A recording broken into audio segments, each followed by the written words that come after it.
Halo guys, sebelum lanjut jangan lupa subrek.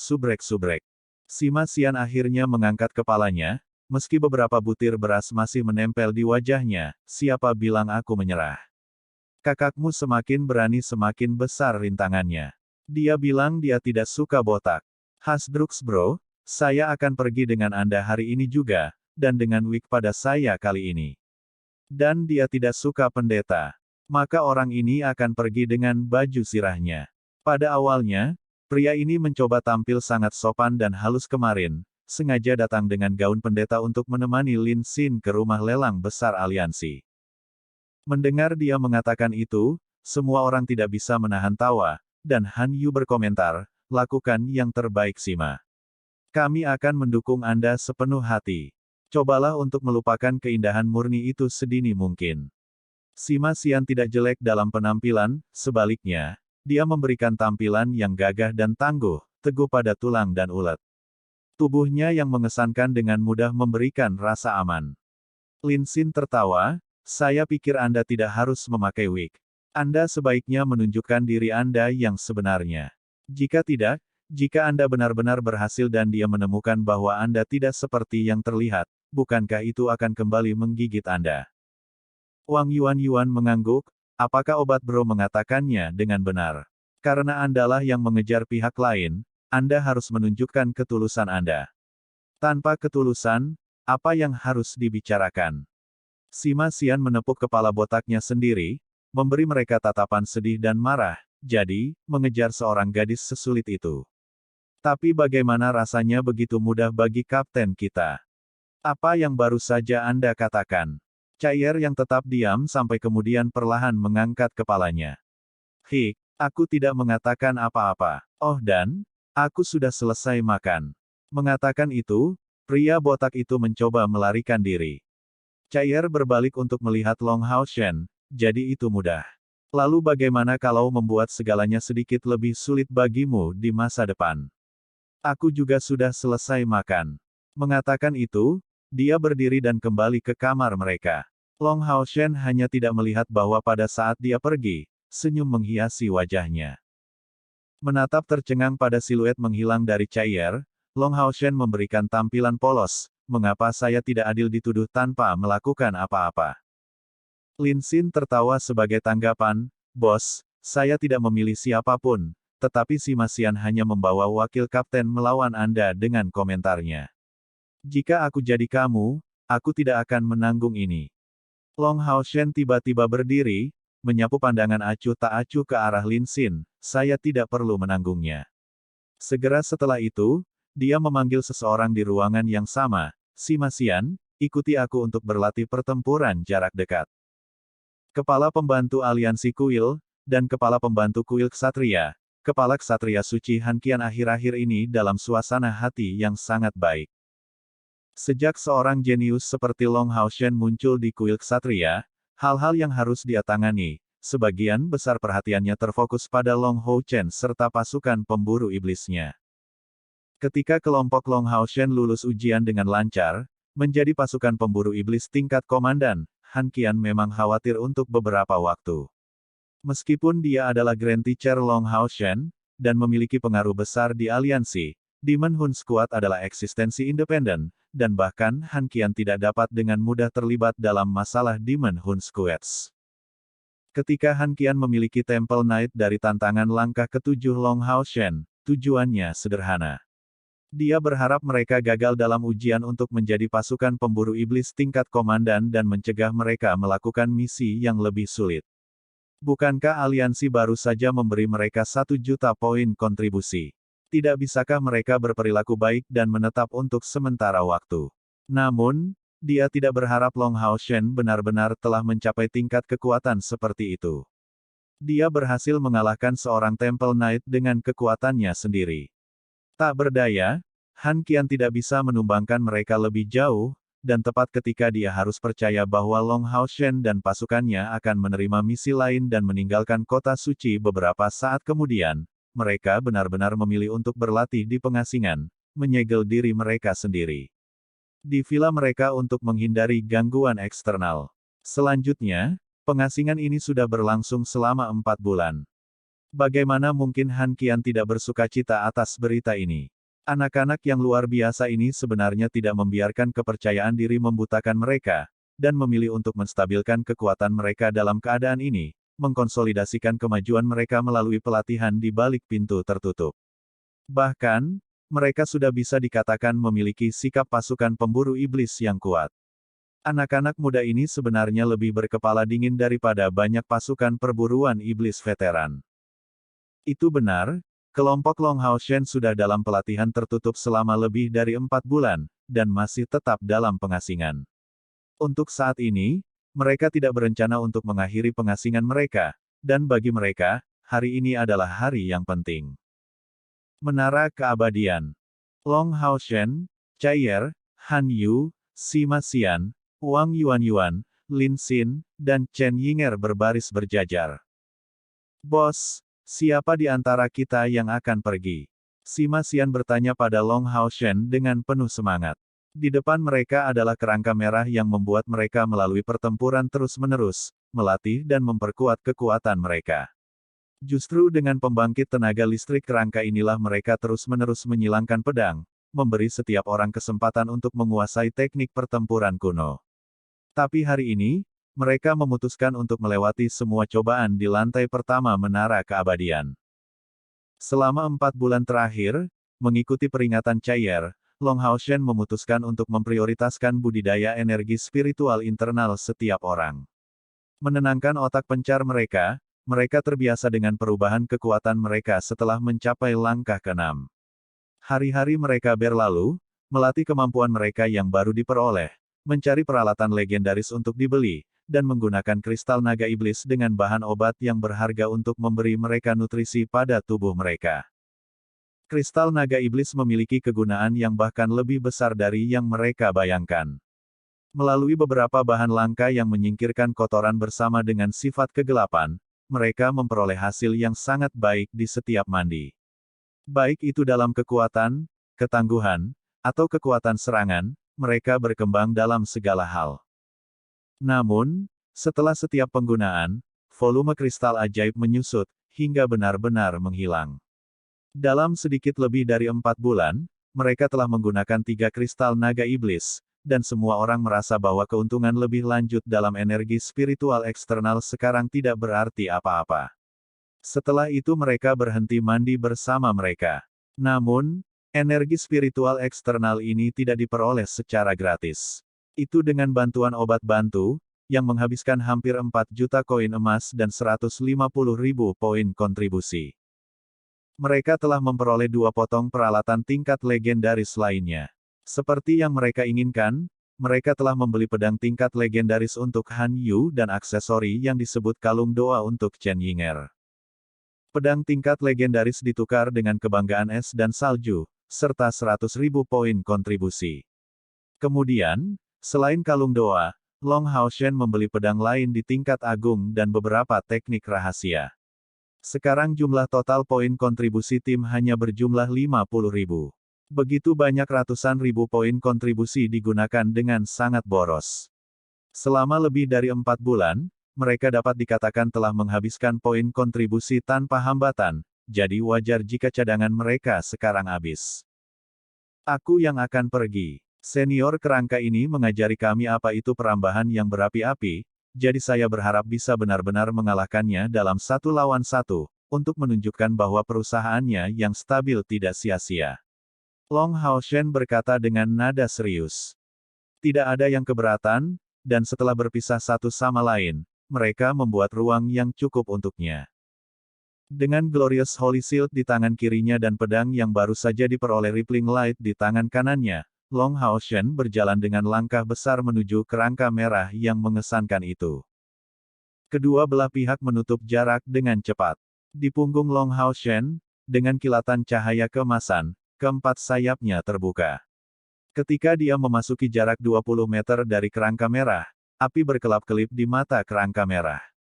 Tubuhnya yang setinggi 3 meter segera menghasilkan semburan api yang ditujukan langsung ke Long Hao Shen. Long Hao Shen tidak mundur. Tiba-tiba mempercepat dia bertujuan untuk berbenturan dengan kerangka merah, tetapi tidak menggunakan teknik gagah. Jarak dipotong, Dan ketika itu 5 meter, kerangka merah tiba-tiba melakukan gerakan berjongkok, dengan cekatan bertujuan pisau tulang besar untuk memotong leher Long Hao Shen ini. Long Hao Shen sudah bersilang pedang dengan dia berkali-kali, dan dengan demikian secara alami tahu apa yang mengikuti gerakan berjongkok kerangka merah itu. Serangannya tidak melambat, hanya langkah kakinya yang tampak lebih ringan dan lebih lambat, sementara menjadi jauh lebih tangkas. Tiba-tiba menekuk lengannya ke belakang, dia melintas melalui bilah kerangka merah. Kerangka merah menempatkan kekuatannya ke kedua kakinya, tiba-tiba bergerak dengan setengah putaran. Sementara itu, perisai di tangan kirinya disapu ke arah Long Hao Shen dengan gerakan yang menghancurkan bumi. Untuk menyesuaikan dengan ukuran besar kerangka itu, perisainya juga sangat luas, memberikan Long Hao Shen perlawanan yang tak terhindarkan. Tentu saja, Long Hao Shen bisa mengandalkan sayap spiritualnya untuk terbang, tapi dia tidak melakukan itu. Di Menara Keabadian, ketinggian dibatasi. Dan jika dia mencoba terbang dengan paksa, menghindari efek langit terlarang akan terbukti sulit.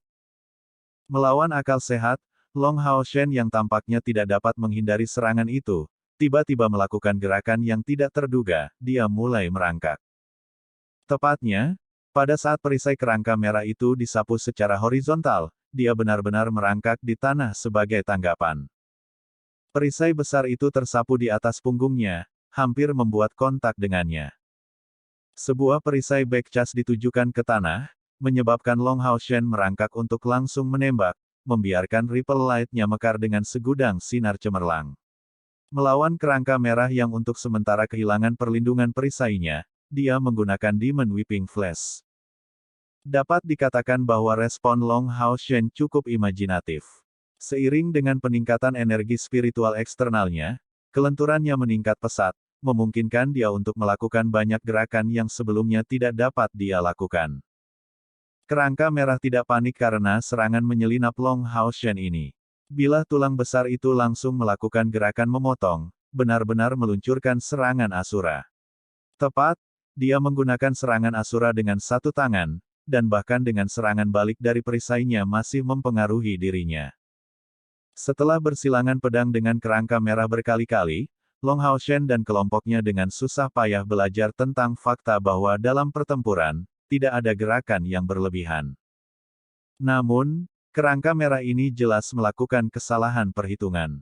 Segudang sinar cahaya tiba-tiba terkondensasi ke arah lain, mengarah ke tepi bilah tulang.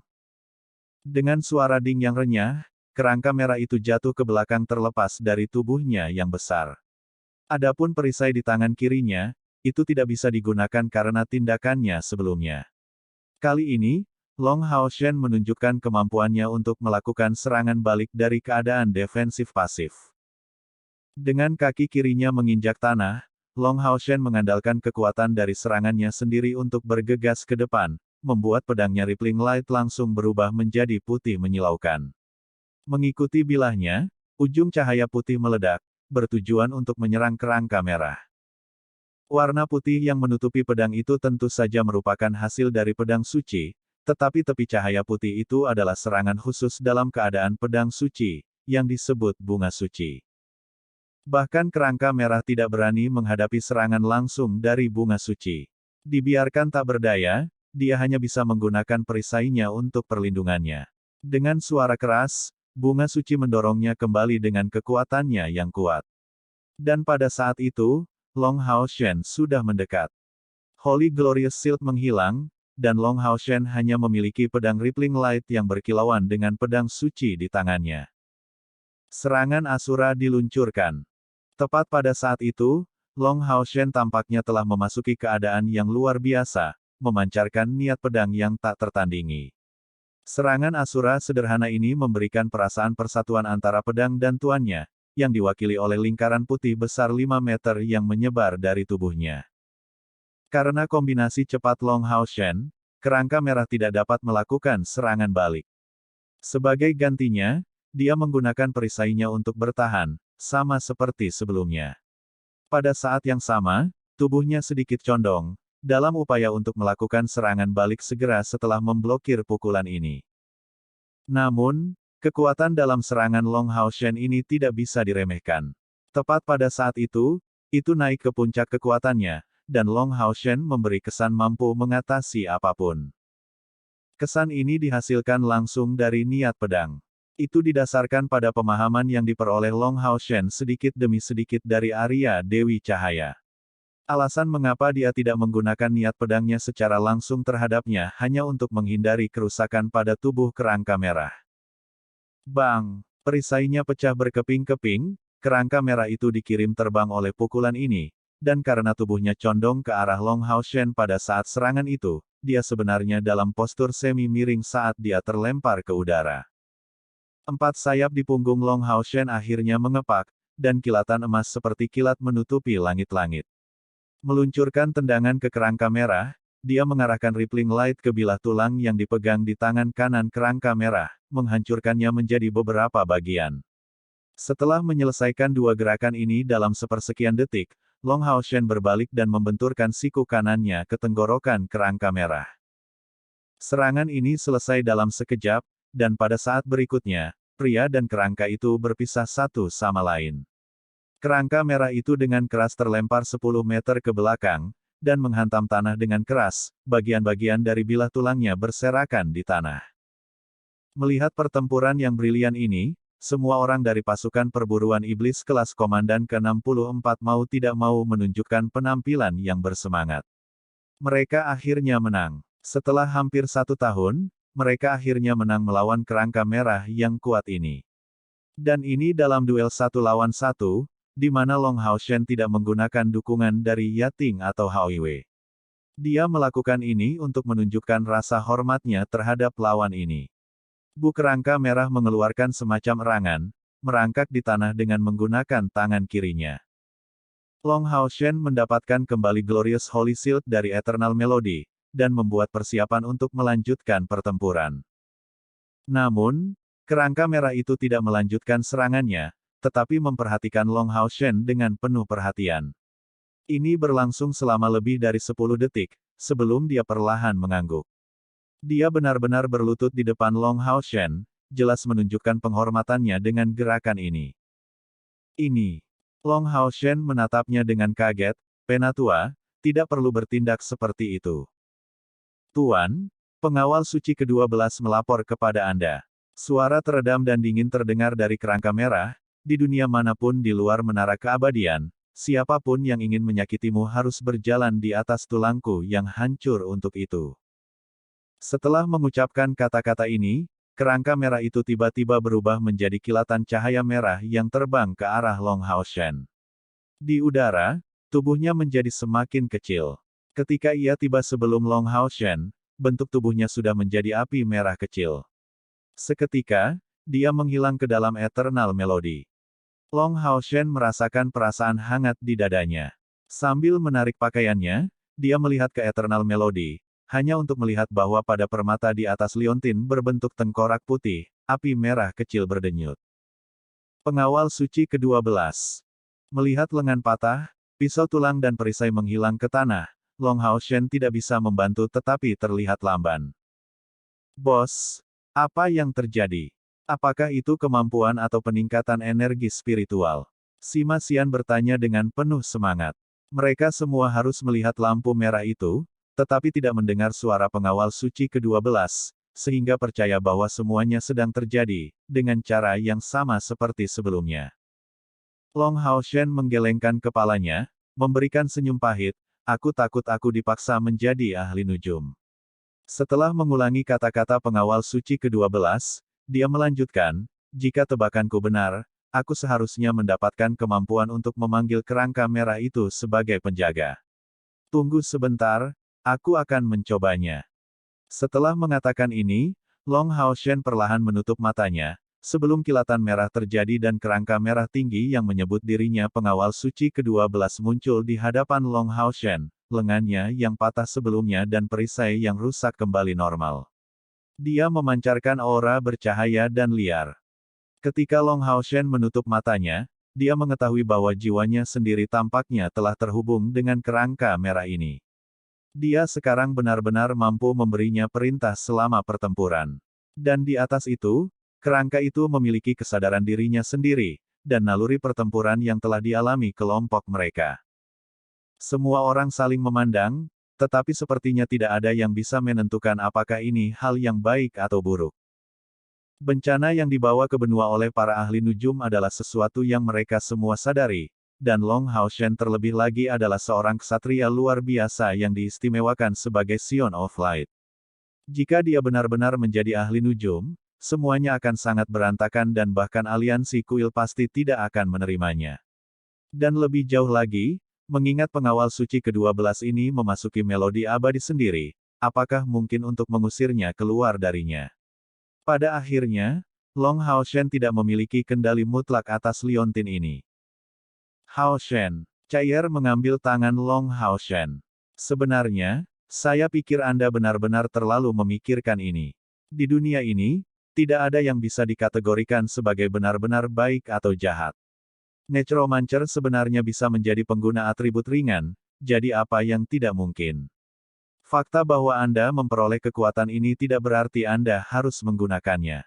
Dan selain itu, kerangka merah yang menahan jiwa dari pembangkit tenaga listrik ini tidak memiliki bantalan makhluk undead. Ketika Anda akan memanggilnya, itu hanya untuk melawan iblis. Apa yang perlu dikhawatirkan jika kamu hanya menggunakannya untuk membunuh agresor iblis? Han Yu mengangguk, wakil kapten benar. Meskipun Tower of Eternity ini adalah tempat tinggal dari Holy Necromancer Elux, dia tidak memiliki permusuhan apapun terhadap Anda atau kami. Sebaliknya, karena bantuannya kekuatan kami terus bertambah. Selama kita tidak terganggu oleh tindakan kita sendiri, pandangan dunia tidak masalah. Selain itu, tidak akan ada masalah sama sekali tentang menyembunyikan keberadaannya. Sima Xian menjawab, benar. Lebih dari 70% dari pasukan perburuan iblis mati di wilayah iblis. Mungkin kita akan datang untuk mati di sana suatu hari nanti juga. Bos, jangan terlalu memikirkan ini. Terima saja. Ayo pergi sekarang, kita harus terus maju dan melihat apa lagi yang ada di lantai pertama ini. Setelah mendapatkan dukungan dari rekan-rekannya, wajah Long Hao Shen mereda. Sebenarnya, setelah sekian lama, dia sudah menyadari semua ini, tetapi tidak ingin keharmonisan tim terganggu oleh masalah tersebut. Dia masih meremehkan kepercayaan yang dimiliki orang lain padanya, tidak ada yang benar-benar akan mempertanyakan niatnya. Menghubungkan kekuatan mentalnya dengan Eternal Melody, Long Hao Shen mentransmisikan pikirannya dan pengawal suci ke-12 kembali disembunyikan sebagai lampu merah. Seolah-olah dia ditarik oleh Eternal Melody. Pertahankan formasi pertempuran kita dan maju. Long Hao Shen berteriak, menunjukkan inisiatif dengan mengeluarkan perisai suci yang mulia dan cahaya bergelombang sambil menempatkan dirinya di depan. Kemampuan tambahan yang dibawa oleh Rippler Light sangat kuat.